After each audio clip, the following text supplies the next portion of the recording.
अस्सलाम वालेकुम friends, my name is Mehar Ali वान and once again welcome to my YouTube channel.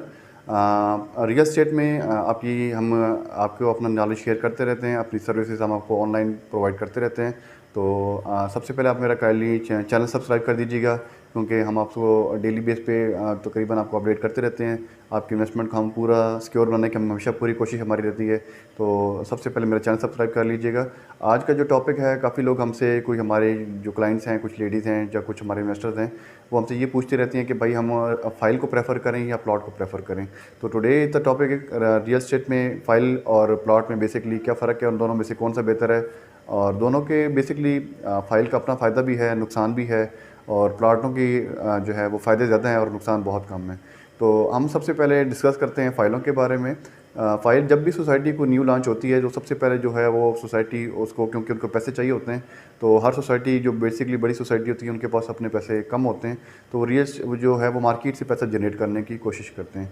तो उसमें जो सबसे चीज़ हमें बेसिक चीज़ हमने देखनी होती है कि जो सोसाइटी है, आप जिसके ऊपर इन्वेस्टमेंट करना चाह रहे हैं, क्या उसके कानूनी मामला ठीक हैं या नहीं है, या उसका बिल्डर का या जो डेवलपर है उसका ट्रैक रिकॉर्ड कितना है, तो उसकी एनओसीज़ वगैरह क्लियर हैं या नहीं है, या जितनी फ़ाइलें वो बेच रहे हैं क्या उनके पास उतना लैंड है भी सही है या नहीं है।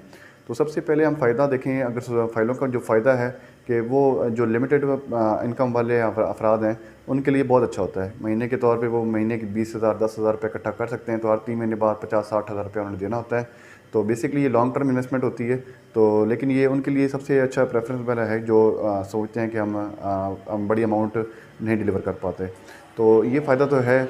और लेकिन सेकेंडली एक नुकसान ये भी होता है हमारे पास कि मिसाल के तौर पे एक सोसाइटी लॉन्च होती है और वो डिलीवर नहीं कर पाती। अगर मैं आपको कुछ सोसाइटीज़ के नाम ना लूँ, तो मैं आपको कुछ बता भी सकता हूँ जो अच्छी वेल नोन सोसाइटीज़ भी हैं, जो उनको 2013 से लोग उनके एहतजाज में कर रहे हैं, और उनकी इंस्टॉलमेंट तो तकरीबन 2 साल के अंदर पूरी हो चुकी थी, लेकिन राइट नाउ उनको कब्ज़ा नहीं मिला।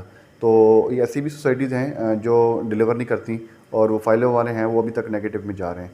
तो हमारी रिकमेंडेशन यही है कि आप, अगर आपके पास एक हैंडसम अमाउंट है, तो आप फर्स्ट प्रेफरेंस के ऊपर आप प्लॉट के ऊपर जाइएगा। फ़ाइलों पे सिर्फ उस पे पास जाइएगा जो सोसाइटी रिलायबल है, और जिनका ट्रैक रिकॉर्ड अच्छा है, और जिनके कानूनी मामला भी ठीक हैं। अगर हम प्लॉट को कंपेयर करें, तो प्लॉटों में हमेशा जो ऑन ग्राउंड प्लॉट रेडी है और तैयार प्लॉट है, कब्ज़े वाला प्लॉट है, आप हमेशा उसको प्रेफर कीजिएगा।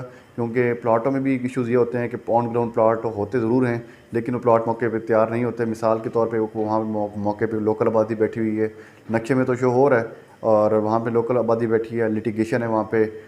तो ये मामलात वहाँ पे चलते हैं, और एंड यूज़र जो है वो बेचारे बहुत लोग डिस्टर्ब होते हैं। तो मौके पे हमेशा कब्ज़े वाला प्लॉट लीजिएगा। अब जैसे कि मैं बैरियर टाउन पिंडी इस्लामाबाद में काम करता हूँ, मेरे पास कोई क्लाइंट आता है, तो मैं उसको एक यकीनी तौर पे एक श्योरिटी के साथ उसको मैं प्लॉट दिखा सकता हूँ कि सर आपको ये प्लॉट है, ये कब्ज़े वाला प्लॉट है, आप इसको प्रेफर कीजिएगा। तो ज़ाहिर बात है, इसमें ये एडवांटेज होगा कि जो आजकल क्योंकि डिजिटल दौर है, लोगों ने रियल एस्टेट में काफ़ी धोखे खाए हैं। तो हमारी प्रेफरेंस ये होती है और हमारी रिकमेंडेशन यही है कि हमेशा प्लॉट कब्ज़े वाला लें और प्लॉट लें। प्लॉट का फ़ायदा ये होता है कि आप की जो चीज़ है वो सिक्योर होती है और श्योर होती है, फ़ाइलें हैं वो अनश्योर होती हैं। तो एक बहुत अच्छा इंग्लिश का प्रोवर्ब है कि never leave sure for unsure. तो प्लॉटों के फ़ायदा ये भी है। नुकसान ये होता है कि मिसाल के तौर पे जो जिनके पास पूरी अमाउंट नहीं होती या बड़ी अमाउंट नहीं होती, तो वो इनको अवेल नहीं कर पाते। तो उसके फिर नुकसान ये होता है कि हर बंदा महंगी प्रॉपर्टी को या प्लॉटों को अफोर्ड नहीं कर सकता। तो ये फ़ायदे हैं, नुकसान हैं। अगर दोनों को कंपैरिजन किए जाए तो which one is bester, I will always suggest कि हमारे पास जो ऑन ग्राउंड प्लॉट हैं, कब्ज़े वाला प्लॉट है, वो हमेशा दी बेस्ट होता है। और फाइलें भी ठीक होती हैं, लेकिन it will take you long time, 3 to 4 years कम से कम लेती हैं, डिपेंड्स अपॉन डेवलपर्स की ट्रैक रिकॉर्ड और उसकी जो है कानूनी मामलात वगैरह। तो हमेशा कब्ज़े वाला प्लॉट लीजिएगा, और प्लॉट हमेशा लोकेशन की अच्छी लीजिएगा। अगर आप प्लॉट थोड़ा सा आज से मार्केट से 2-3 लाख रुपये, आप 5 लाख रुपये महंगा भी लेते हैं, तो लेकिन अगर आप कुछ समझते हैं कि प्लॉट अच्छा है, लोकेशन अच्छी है, तो कभी भी उस पर कंप्रोमाइज़ ना कीजिएगा।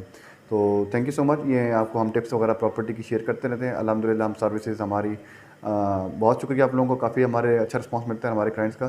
तो आप हमारा चैनल्स देखते रहिएगा। रियल एस्टेट की इन्वेस्टमेंट के हिसाब से अगर आपने कहीं भी सो इन्वेस्टमेंट करनी हो, तो अगर आपको टिप्स चाहिए या जो भी चाहिए, तो आप हमसे रब्ता कर सकते हैं। तो इंशाल्लाह ताला हम आपको मुकम्मल रहनुमाई पहले भी करते हैं और आगे भी नेक्स्ट टाइम रहनुमाई करते रहेंगे। तो thank you so much for watching my channel, और मेरा चैनल सब्सक्राइब कीजिएगा। ये व्हाट्सएप का कॉन्टैक्ट नीचे दिए हुआ है, आप मुझसे रब्ता कर सकते हैं। हम लोग को बहरिया टाउन, DH इस्लामाबाद और DH कोयटा और DH मुल्तान का अल्हम्दुलिल्लाह काफ़ी इफेक्टिवली काम